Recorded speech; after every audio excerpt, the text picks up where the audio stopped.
Today's announcement is about much more than that. It's about stabilizing Ontario's sport and recreation sector to help offset increased costs as a result of COVID-19, while also supporting the sector's future recovery in communities across the province. Today's is an important announcement. We will be investing $20 million to ministry-recognized provincial sport organizations and multi-sport organizations to distribute to local member clubs such as soccer, karate, and volleyball. An additional $7 million, and Patsy will have the opportunity to talk a little bit more about that, will go to the Ontario Sports Network to distribute to local community-based sport and recreation organizations outside of our recognized sports system, such as dance and cheerleading, through an application process.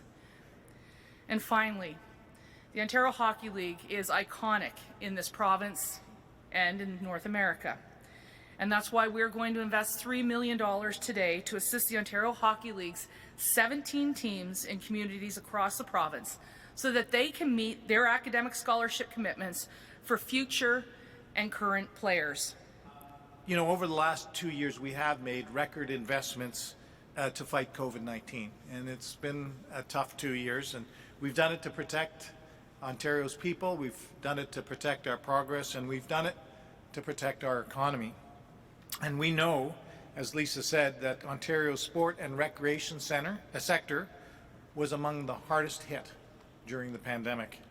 And that's why we're here today to announce the investment of $30 million to help offset increased costs for the sector and support recovery for our sports and recreation sectors in Ontario. This funding will help local member clubs and other community-based sports organizations get back on their feet, literally. That is why our government has a plan for recovery and prosperity, a plan to build Ontario by supporting main streets and communities right across this great province.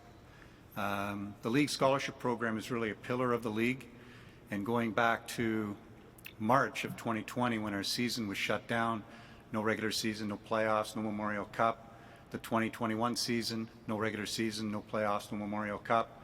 There was significant financial implications and hardships to our teams.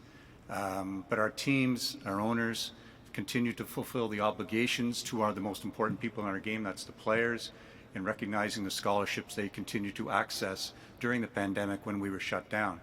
This goes a long way to support our teams in that regard. Once again, for all those players that are attending university and accessing the OHL scholarship.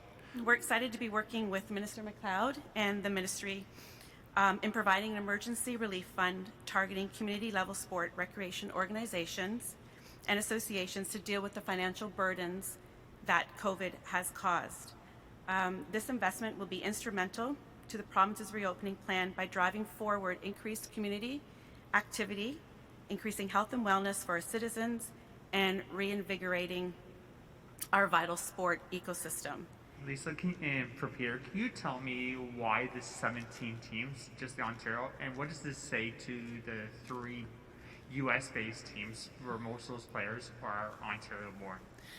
Our focus is maintaining the 17 teams here in the province of Ontario and ensuring their viability. It's been a very tough year for them, and so we wanted to ensure that we were meeting their commitments.